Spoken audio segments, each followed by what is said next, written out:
I am back at home now. In today's video, I'm going to tell you guys all about my experience at Potafes alongside my impressions on everything that I tried on that day. Now, I initially wanted to do a vlog style video where I filmed myself at the event, but there was just so many people that I didn't want to be a bother to anyone trying to demo or move around the event. So I decided that I would be just more respectful of the environment overall. So we're doing updates from home instead. Now, Potafes, if you guys did not know, is an audio event hosted by earphone store in Tokyo. They usually host some in Osaka as well, but Tokyo is definitely the bigger one. There are so many brands there, 3 floors altogether. The ground floor had more of the major brands like Shure, Sony, JBL, you know, those mainstream brands that we all know and love. Second floor is where you find slightly bit more niche brands, but still mainstream overall, like we find QDC, we find Final Audio, Dita, and Acoustune, just to name a few. And on the underground floors where you find the stuff we truly love, the truly niche audiophile brands are there. We have Empire Ears, Elysian, Campfire Audio, Visioneers, Noble Audio, Moondrop, Stax, DA Audio, you name it,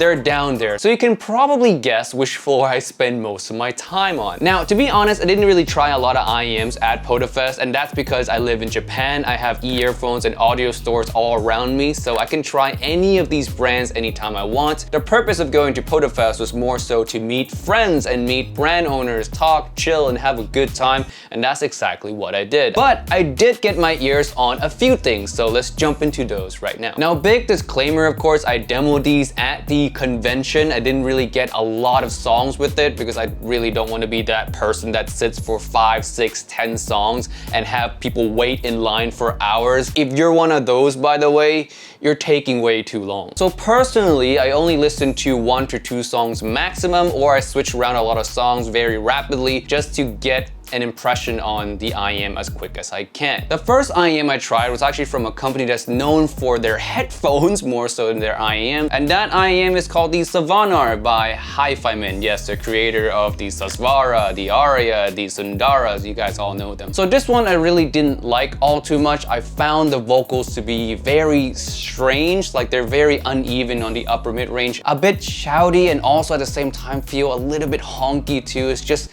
a mess of an upper mid-range, if you will. The bass was fine, relatively well controlled, but as a package, I didn't enjoy the Svanar too much. The next table I went to was Final Audio. I tried 2 of their newer models, the A5000 and also the ZE8000, their new 8K TWS, as the marketing put it. Also, I like to say thank you to Kyo, the host at the Final Audio table. Extremely nice, chill guy. Enjoy talking to him a lot. So Kyo, if you're watching this, thank you so much for the time. Now, let's start with the A5000. The A5000 to me sounded like a V-shaped style IEM with not the most even feeling treble, so timbres comes across a little bit peaky and tinny at times. Vocals are not the most correct. I much prefer the A8000 model. And although the A4000 is not really a set that I like too much, I still prefer the A4000 over the A5000. Next is the ZE8000. Now this one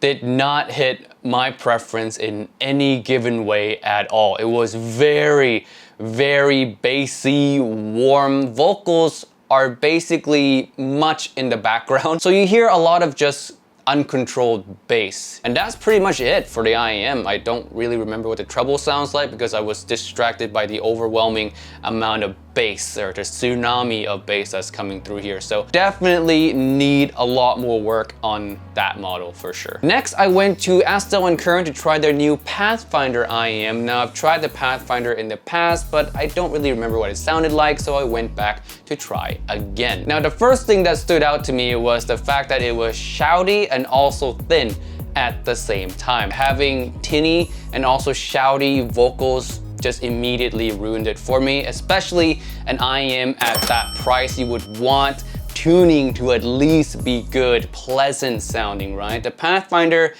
wasn't quite that, so I dismissed it pretty fast. And next to the Pathfinder, we have the Odyssey, the collaboration with Empire Ears. Now this one to me was just alright. I didn't really feel like it has the most even upper mid-range and also treble area as well. The unevenness in the upper mid-range and the treble area doesn't sound very bad per se, but it's just not the smoothest experience that I would expect from an IEM that is priced very highly. All that is to say is that it's not a bad sounding IEM, it just doesn't sound like the price tag. And since we're at Empire Ears right now, let's touch on their two new projects. Yes, Project X and also Project 8. These two are right now just prototypes units, so it's not finalized tuning or anything like that. They were actually getting impressions and feedback from people at the show to fine tune these two before they release it. So with that being said, let's first start off with Project X. Now Project X to me didn't really have the most natural feeling vocals, slightly bit shouty. The bass also felt too much, a little bit too overwhelming, bleeding into the lower mid-range, causing an extra bit of warmth that is not really well controlled. The treble is on the tamer side, which to me sound the nicest out of every other elements in the IEM.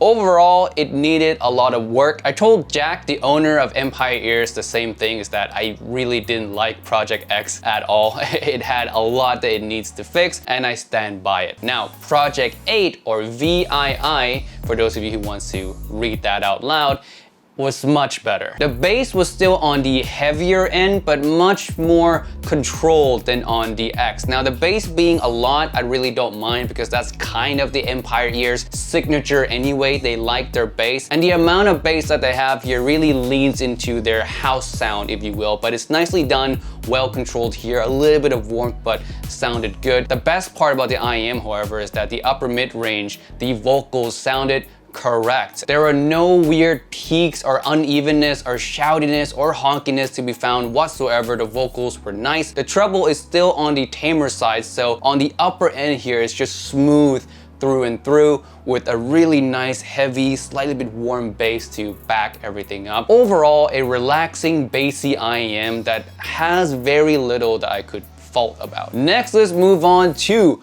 my favorite IEM brand of all time, of course, is Elysian. And you might be thinking, Timmy, does Elysian have anything new? Well, not really for the public yet, but he did bring two prototypes units with him that I luckily got to try. The first one that I tried, I liked quite a lot. It has a similar bass profile to the Annihilator, which is to say it's a lot of mid bass, and I wish that was reined in a little bit. The top end was smoother than the Annihilator. It didn't have quite the treble that the Annihilator has, but overall still felt very well extended, a little bit more relaxed Annihilator type of feeling. The vocals are still forward, correct sounding. It's just a relaxing sounding Annihilator. That's the best way I can put it. The bass though, even though it has a similar profile to Annihilator, sounded tighter and more impactful, more clean. Now the prototype number 2, I don't remember way too much about that. The bass profile felt more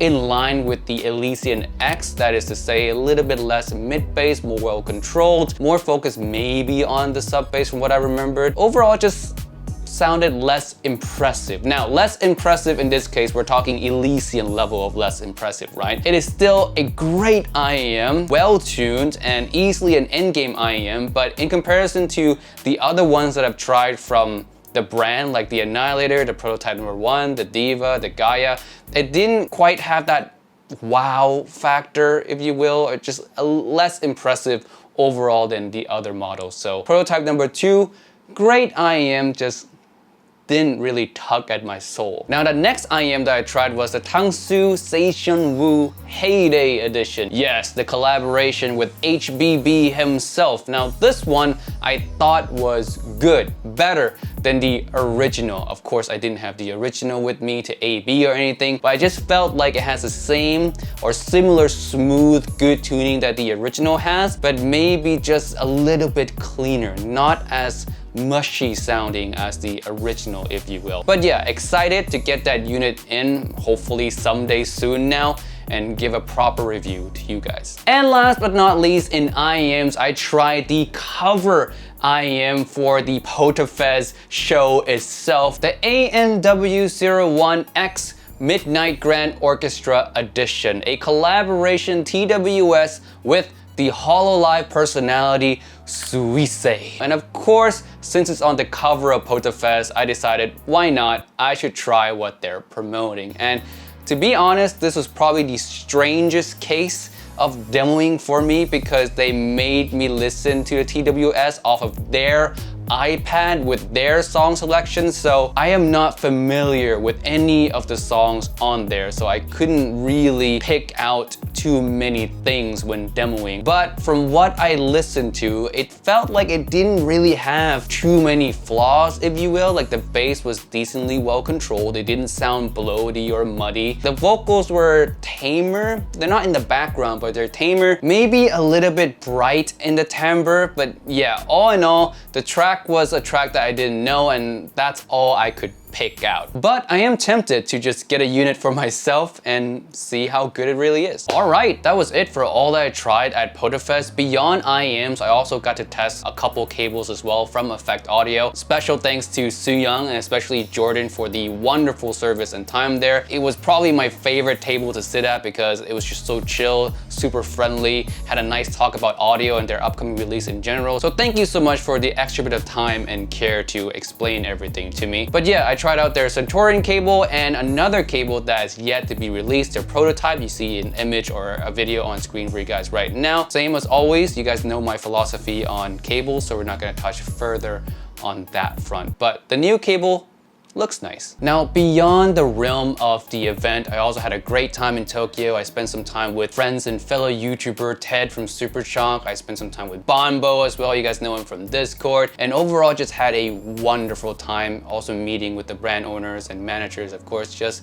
enjoying the environment that is the audio convention and Akihabara or Tokyo in general. Hopefully, another audio event comes around soon here in Japan. But yeah, loved it, loved the convention, would go back 100 more times. And with all that being said, thank you so much for watching to the end of the video. I'd like to thank my Patreon subscriber now, Kai, Chadwick, Suni Roll, Norm, and Mr. Mason. Of course, if you want to support the channel yourself or join the exclusive Patreon chat room in Discord, join the Patreon down below, link in the description. Many other perks there as well. With that being said, I'll see you guys in the next video. Peace out. Bye. 君が笑うだけで何でもできる気がする一緒に